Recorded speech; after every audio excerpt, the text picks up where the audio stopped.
3장에서 나오미가 룻을 위하여 한 계획을 세웠습니다. 나오미는 보아스가 룻에게 호의를 베푸는 것을 보고 하나님께서 나오미 가정에게 은혜를 베푸시는 것으로 받아들였습니다. 은혜를 받았으면 우리는 은혜를 받을 준비를 해야 합니다. 나오미는 하나님께서 주신 그 기회를 놓치지 않았습니다. 그녀는 룻이 보아스와 같은 훌륭한 사람과 함께 행복한 가정을 꾸리기를 원했습니다.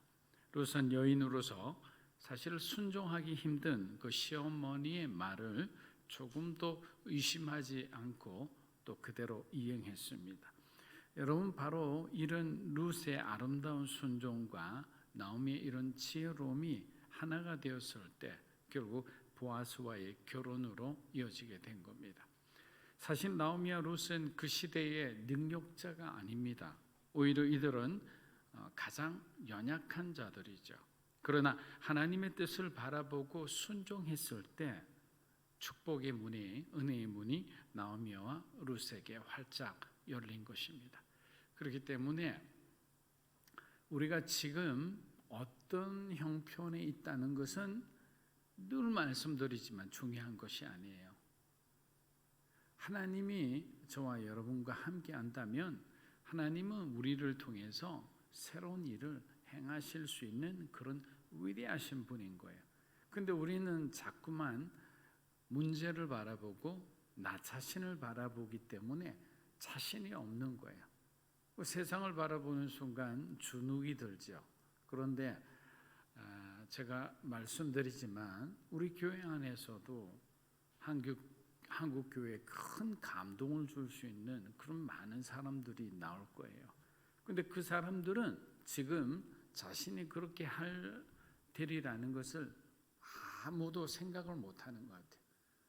근데 여러분, 용기를 내고 믿음을 가지고 하나님께 올인해 보세요. 그러면 하나님은 여러분에게 여러분이 생각지도 못한 놀라운 기름 부음을 주세요.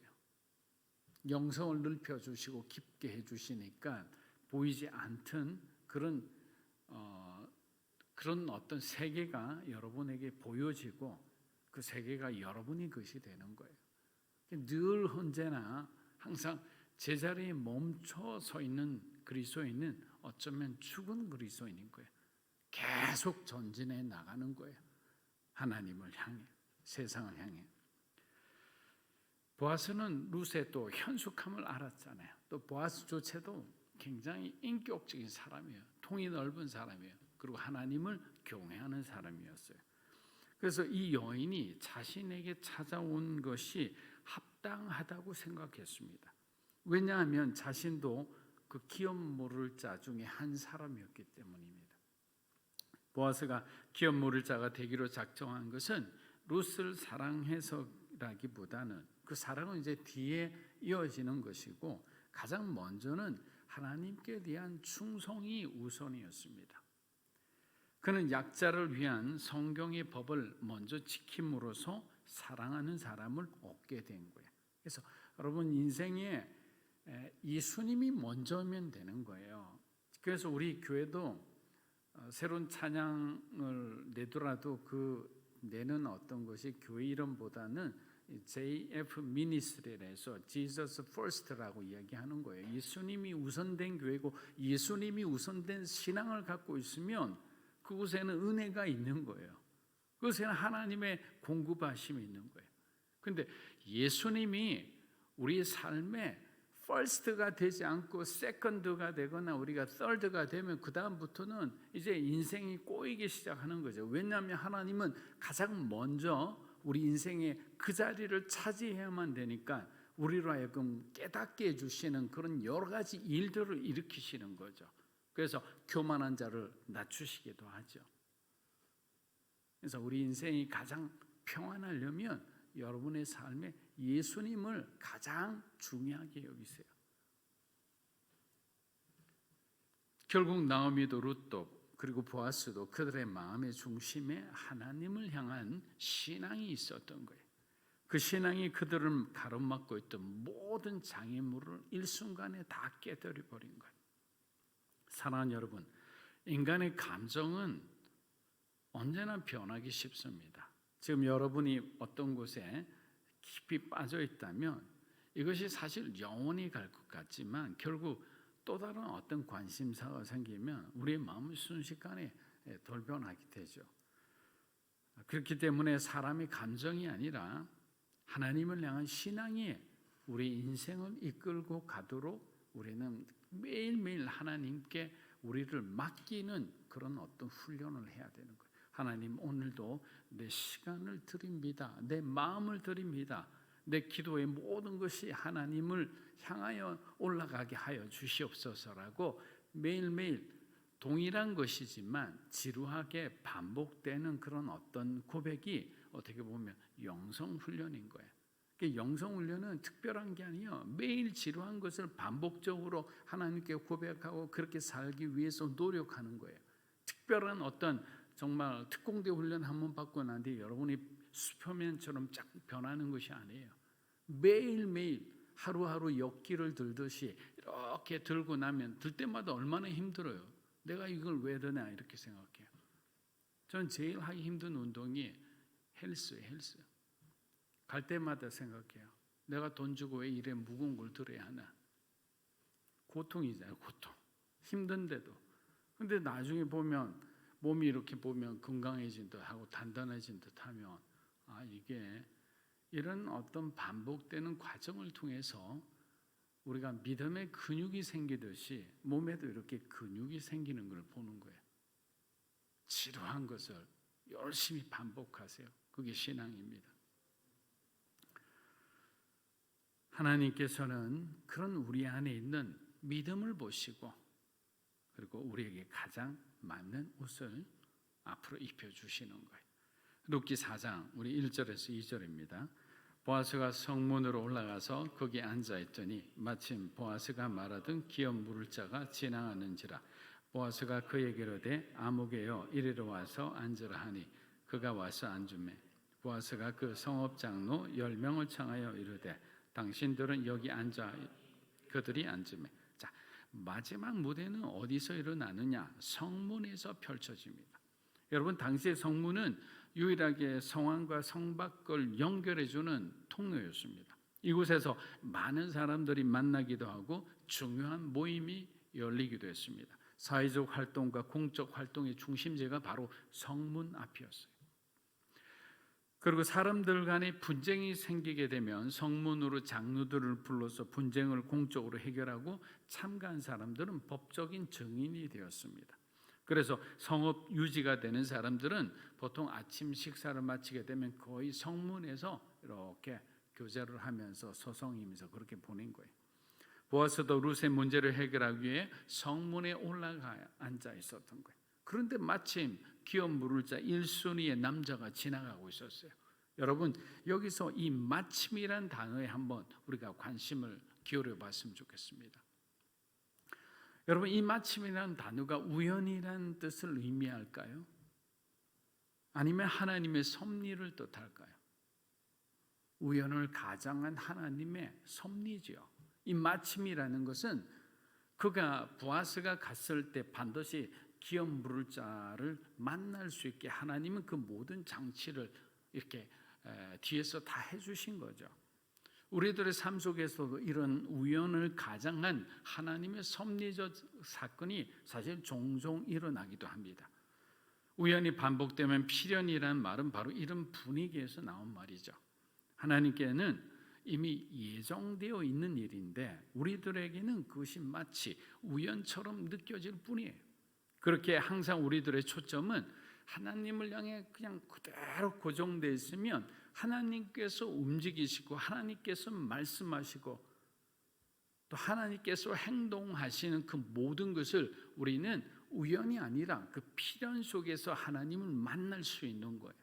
그런데 멍하니 그냥 멍 때리고 있다가는 하나님이 말씀하시는데도 그 말씀을 듣지 못하는 거예요. 얼마나 안타까워요. 그러면 정말 여러분에게 주시는 그 first chance는 이미 사라지는 거예요. 물론 하나님은 그대로 내버려 두시지 않고 두 번째, 세 번째, 네 번째 찬스를 계속 주시겠죠. 그러나 첫 번째 찬스 때 그것을 얻은 사람과 열 번째 찬스 때 얻은 사람의 차이는 상급이 다르시 엄청 차이가 나는 거예요. 여러분은 몇 번째 찬스에서 하나님이 주신 그 말씀을 우리가 받아들여서 그 주님의 그 섭리적 보호 안에서 살아가기를 원합니까? 다들 첫 번째일 거예요. 그러려면 우리의 영적인 모든 초점은 주님을 향해 늘 언제나 고정되어 있어야 된다라는 거죠. 보아스는 하나님이 주시는 기회를 놓치지 않았습니다. 그 아무개 보고 이리로 와서 앉으라고 합니다. 여러분, 이 사람이 성이 아시고 이름이 무게라고 생각하시면 안 돼요. 아무개라는 말은 보세요. 룻기를 지금까지 공부하면서 아무개라고 표현한 사람은 지금 이 사람이 처음이에요. 심지어 잠시 엑스트라처럼 등장했다 사라진 오르바라는 사람도 자기 이름이 등장했잖아요. 그리고 죽은 사람도 자기 이름이 등장했잖아요. 그런데 기업 물을 자, 이 1번, 이 중요한 이 사람의 이름이 아무개라는 것은 무엇을 의미할까요? 성경에서 이름이 이렇게 나오지 않는 사람은 대부분 이름이 기억될 정도로 자격이 없는 사람이라는 거예요. 존재감이 없는 사람인 거죠. 그런 사람은 아무개 거식이라고 표현하는 거예요. 얼마나 수치스럽고 모욕적입니까? 하나님께서 여러분을 아무개야라고 지금 부르신다면 얼마나 우리가 부끄럽습니까? 경우나 연수야, 다 여러분의 이름을 불러보세요. 그러면 그 이름을 불러주시면 얼마나 따뜻해요. 근데 아무개야, 거식이 이리 와봐 이러면 굉장히 자존심 상하죠. 그렇기 때문에 우리가 아무개라 불리기 싫으면 정말 책임감 있는 그리스도인의 삶을 우리가 살면 되는 거예요. 일단 저자는 기업 물을 자 이름이 아무개라고 말해주므로 이 사람이 절대로 기업 물으지 않을 것임을 슬쩍 알려주고 있습니다. 여러분, 의미 있는 사람이라면 그 사람 이름을 분명히 이야기했겠죠. 보아스는 그 아무개를 앉힌 뒤 성읍 장로 10명을 불러오게 됩니다. 10명의 장로는 이 판결을 위한 정족수입니다. 반드시 10명이 필요했어요. 예전에 바울이 전도할 때 새로운 지역으로 가면 바울은 항상 먼저 무엇을 찾았느냐면 회당을 찾았어요. 그래서 바울은 회당을 중심으로 처음에 복음을 전하고 회당이 없었던 그 빌립보 같은 교회에서는 강가나 유대인들이 이제 강가나 이런 데서 기도를 많이 했거든요. 그런 데 가서 혹시 기도하고 있는 유대인들이 없는지 보다가 여기서 루디아를 만났던 거죠. 그런데 어떤 지역은 유대인 그리스도인들이 있는데 회당이 없어요. 왜냐하면 이곳에 살고 있는 유대인 성인 남자가 10명이 되지 않는다는 말이죠. 그래서 10명이 있으면 무조건 회당을 세울 수가 있는데 10명이 되지 않으면 9명이라도 회당을 세울 수가 없었던 거예요. 그래서 10명의 유대인 남자라는 것은 공동체의 기본 단위였던 거예요. 룻기 4장 우리 3절에서 4절입니다. 보아스가 그 기업 물을 자에게 이르되 모압 지방에서 돌아온 나아미가 우리 형제 엘리멜렉의 소유지를 팔려함으로 내가 여기 앉아 너희들과 내 백성의 장로들 앞에서 그것을 사라고 내게 말하여 알게 하려 하였노라. 만일 내가 물으려면 물으니와 만일 내가 물으지 아니하려거든 내게 구하여 알게 하라. 내 다음은 나요 그 외에는 물을 자가 없느니라 하니 그가 이르되 내가 물으리라 하는지라. 자, 보아스가 말합니다. 나오미가 우리 형제 엘리멜렉의 소유지를 팔려 함으로 내가 나보다 우선이니까 엘리멜렉의 소유지를 사라. 그렇지 않으면 내가 사겠다. 지금 이렇게 얘기하는 거예요. 여러분, 근데 이 구절은 굉장히 좀 풀기 어려운 난해한 부분 중에 하나예요. 우리는 엘리멜렉과 나오미 부부가 모든 재산을 다 팔고 기근이 왔을 때 모압으로 이민 간 걸로 우리는 그렇게 받아들이고 있습니다. 자, 이민 갈 때 여러분들이 여기 이곳에 재산을 남겨두고 있는 사람은 거의 없을 거예요. 가급적 다 팔아서 그냥 가죠. 그리고 그곳에서 10년 이상을 살다가 나오미와 룻만이 겨우 살아 돌아왔습니다. 그런데 돌아와서 이 사람들이 재산이 있었으면 그 재산을 뭔가 이렇게 팔아서 자기들이 조금 더 그래도 편안한 생활을 했을 건데 이들이 돌아와서 어떤 생활을 했습니까? 베들레헴의 최극빈자의 삶을 살았어요. 이 며느리는 굶어 죽지 않기 위해서 자기가 먼저 나가서 타작마당을 돌아다니면서 하루 종일 그 떨어진 이삭을 주우면서 그것을 가지고 먹고 살았던 사람들이에요. 즉 자기 땅이 있었다면 이삭을 주우면서 살지는 않았을 겁니다. 여기서 우리는 엘리멜렉의 소유주가 이미 그들이 떠날 때 누군가에게 자기 친족 다른 사람에게 팔았다고 말할 수 있죠. 왜냐하면 당시에 이스라엘에는 토지 매매는 사실은 거의 불가능했어요. 대신 그 같은 친족 간의 어떤 불가피한 상황에서는 이제 그것들이 매매가 가능했던 겁니다. 보아스가 말하는 것은 지금은 남의 소유지만 엘리멜렉이 가지고 있었던 이 베들레헴의 노른자의 땅을 당신의 기업 물을 자가 되어 이 땅을 구입할 건지를 묻고 있는 거예요. 당시에는 법으로 팔았던 가문의 재산이지만 기업 물을 자가 다시 나타나면 자기가 산 땅이라도 그것을 팔아야만 됐던 거예요. 그런데 이 아브라함은 지혜가 있었던지 아브라함이 막벨라 굴을 자기가 장사할 그런 어떤 무덤으로 살 때 3배 이상의 값을 지불하고 삽니다. 그 3배 이상을 사니까 나중에 그 사람이 보고 저 땅 내 땅 해야지 했는데 벌써 이게 3배, 4배 이상의 값이 되니까 다시 살 수가 없는 거예요. 그런 어떤 당시에 어떤 시대적 정황이 있다는 것을 여러분들이 한번 염두에 두면 좋을 것 같아요. 자, 노른자 위 땅을 살 수 있다고 생각하니까 이 아무개는 너무나 좋아서 자신의 기업을 모르겠다고 덜컥 말해버립니다. 그가 땅을 사겠다 하는 순간 사실 보아스가 일이 틀어진 게 아닌가라고 당황할 법도 한데 보아스는 조금의 미동도 없이 다음 질문을 이어갑니다. 룻기 4장 5절에서 6절입니다. 보아스가 이르되 내가 나오미의 손에서 그 밭을 사는 날에 곧 죽은 자의 아내 모압 여인 룻에게서 그 죽은 자의 기업을 그의 이름으로 세워야 할지니라 하니 그 기업 물을 자가 이르되 나는 내 기업에 손해가 있을까 하여 나를 위하여 물으지 못하노니 내가 물을 것을 내가 물으라 나는 물으지 못하겠노라 하는지라. 자, 보아스가 아무개야 너가 기업 물을 자가 되어 그 밭을 사게 되면 그 밭만 사는 게 아니라 한 가지 더 조건이 있다. 그것은 죽은 자의 아내 모압 여인 룻과 결혼해서 그 죽은 자의 기업을 그의 이름으로 세워야 할 것이다 라고 하는 거예요. 이 무슨 날벼락 같은 이야기입니까? 여러분 이 말씀을 지금 얘기해도 무슨 말인지 이해가 잘 안 될 거예요. 이 말씀에 대해서 설명은 이제 뒤에서 하고 그러자 갑자기 그 말을 듣는 순간에 돌변해서 그 사람은 기업을 물으지 않겠다고 했습니다. 왜냐하면 자기가 이제 손해볼 것이 뻔하기 때문이에요.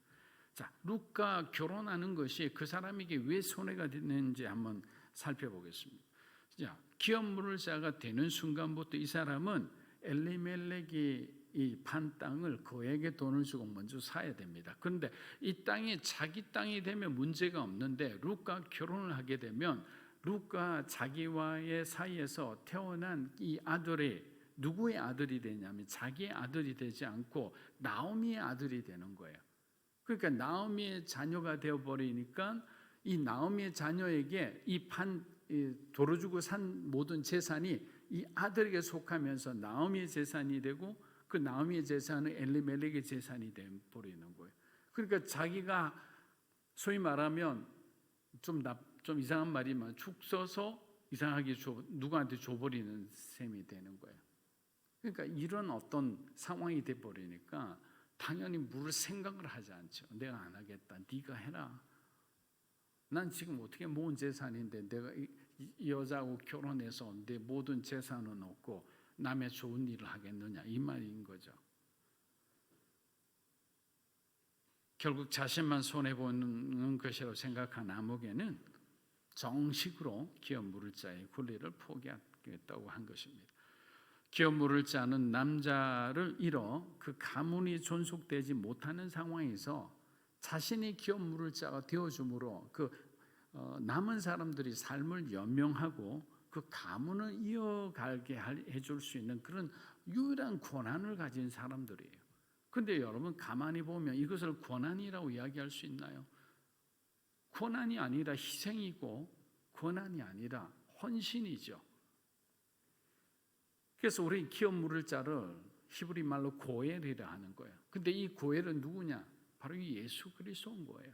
예수님께서 마치 우리에게 하신 그대로예요. 죄 가운데 죽어가는 우리를 위해서 우리 모든 것을, 우리의 죽음을 대신하여 값을 지불하시고 예수님이 우리를 위해 죽으셨잖아요. 그래서 이 고엘이라고 불리는 기업 물을 자를 통해 사실은 예수 그리스도의 사랑과 희생을 우리가 느낄 수 있는 겁니다.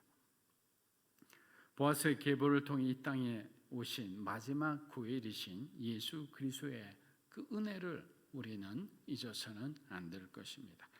룻기 4장 우리 7절에서 8절입니다. 옛적 이스라엘 중에는 무르거나 교환하는 일을 확정하기 위하여 사람이 그의 신을 벗어 그의 이웃에게 주더니 이것이 이스라엘 중에 증명하는 전례가 된지라. 이에 그 기업 물을 자가 보아스에게 이르되 내가 너를 위하여 사라 하고 그의 신을 벗는지라. 자, 7절은 신명기에서 유래된 풍습을 설명하고 있습니다.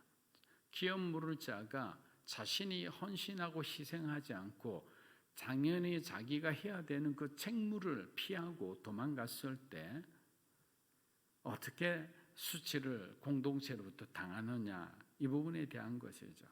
개인의 이익을 위해서 하나님의 사랑을 실천하지 않는 사람에게는 하나님께서 어떻게 대하시는지를 간접적으로 보여주는 거예요. 그 사람은 친족으로부터 인정받지 못할 뿐만 아니라 하나님은 그의 인생을 돌보지 않는 거예요. 왜냐하면 하나님의 공동체 안에 속하지 않는 사람이 되어버리는 거예요. 자, 신명기 25장 7절에서 10절, 우리 좀 길지만 의미를 생각하고 함께 읽어보겠습니다.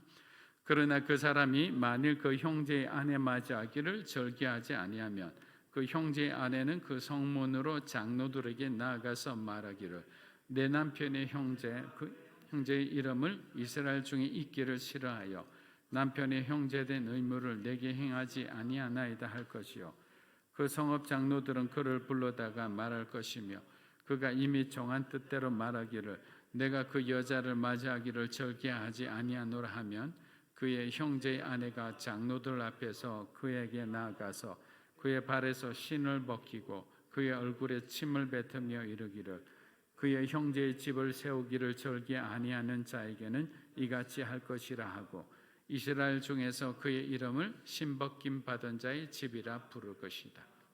그러니까 불명예가 그의 집안이 대대로 이어진다는 거예요. 우린 그리스도인이잖아요.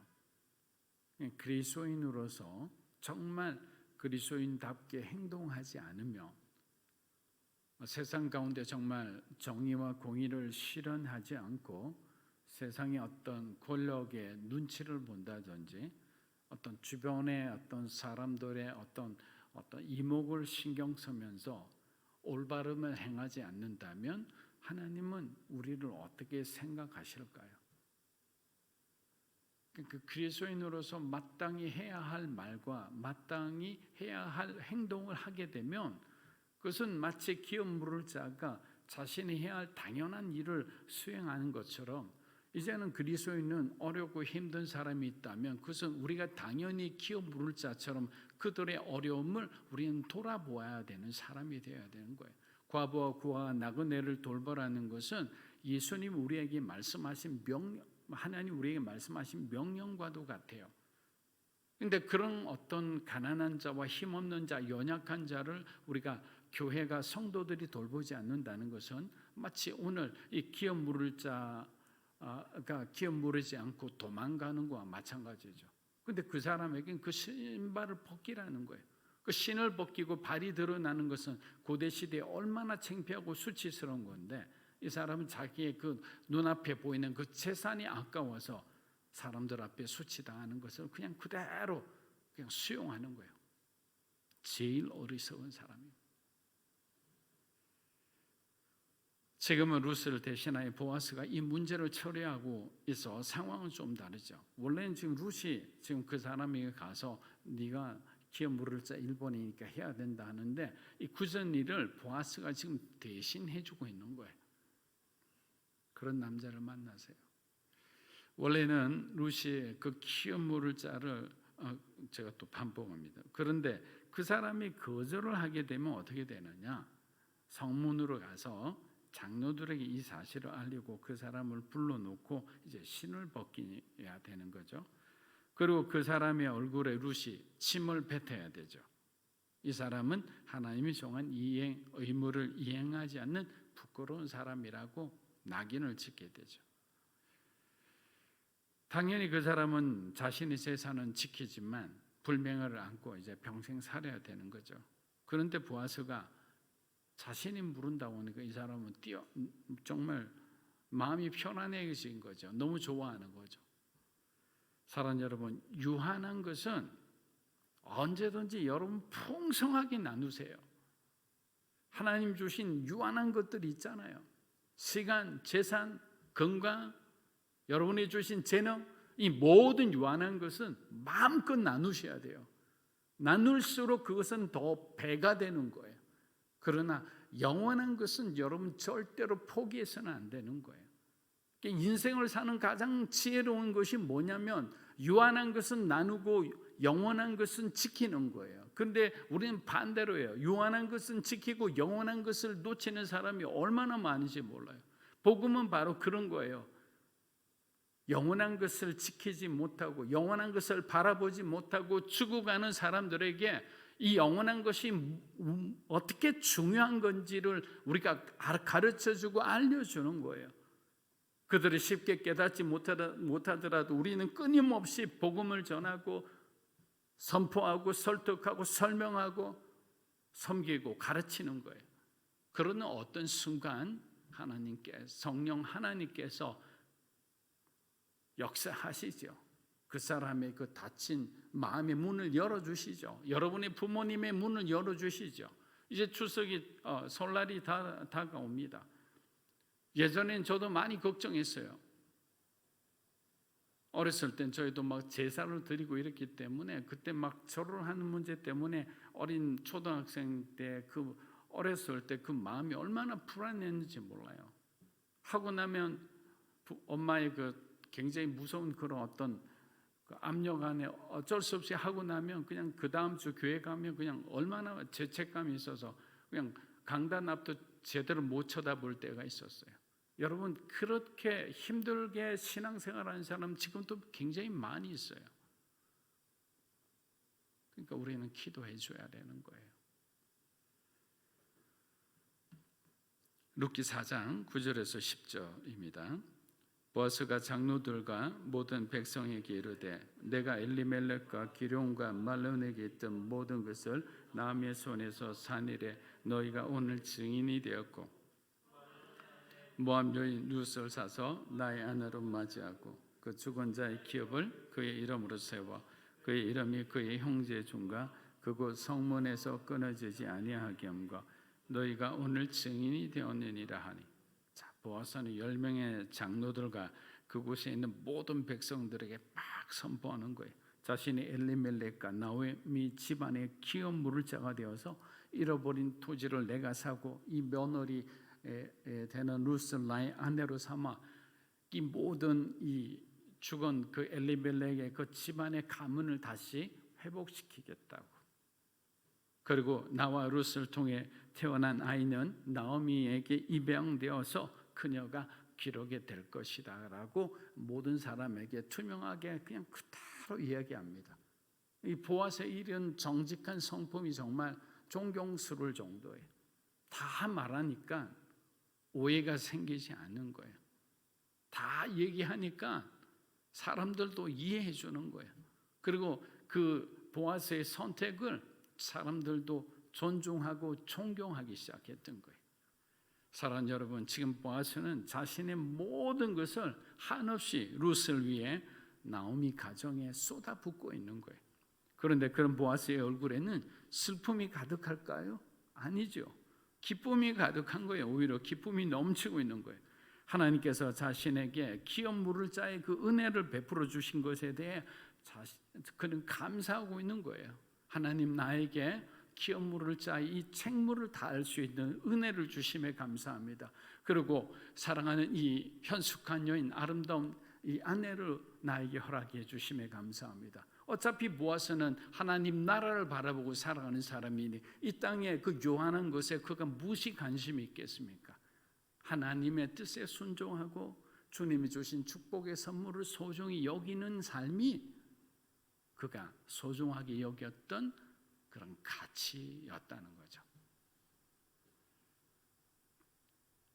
조금도 후회하지 않습니다. 그러나 이것은 또 한편 보아스라서 그렇지 일반적으로 그 기업 물을 자들의 마음 한켠에는 자기 아들이 남의 아들이 되는 부분에 대해서 마음이 길에 시리지 않겠습니까? 않다면 그건 또 사람이 아니죠. 내 아들인데 남의 아들으로 입양돼 버리는 거니까. 그런데 여기에 또 반전이 있어요. 반전이 있는 거예요. 세월이 지나서 이렇게 태어난 사람들의 이제 계보를 정리해 줍니다. 성경이. 그런데 입양된 이 죽은 사람의 계보가 아니라 이 사람들은 생부의 계보를 있게 해주는 거예요. 그러니까 얼마나 마지막에 이제 반전이 있는 거예요. 그 순간에 보아스 역시도 마음 한켠에 하나님께 깊은 감사가 있는 거죠. 내 아들 오벳이 내 계보를 잇는구나 라고 생각을 하게 된 거예요. 보아스와 루엣의 사이에서 태어난 아들이 오벳인데 이 오벳은 여러분이 잘 알다시피 다윗의 할아버지입니다. 오벳은 엘리멜렉의 가문의 계보를 잇는 것이 아니라 바로 생부인 보아스의 계보를 이어서 그 역시 예수 그리스도의 조상이 되는 것입니다. 룻기 4장 21에서 22절 우리 마지막으로 읽겠습니다. 살몬은 보아스를 낳았고 보아스는 오벳을 낳았고 오벳은 이새를 낳고 이새는 다윗을 낳았더라. 자, 보아스는 오벳을 낳았다 그랬습니다. 오벳이 나오미의 계보가 아닌 생부인 보아스의 계보에 들어간 것을 우리가 잘 알 수 있습니다. 성문에 있던 모든 백성들과 장로들이 자신들이 증인이라 자처하며 보아스가 기업 물을 자가 됨을 막 축복해 주는 거예요. 사랑하는 여러분, 눈앞에 이익이 멀어서 하나님과 사람들의 마음속에 기억조차 되지 않는 이런 암흑의 같은 인생을 우리는 절대로 살아서는 안 됩니다.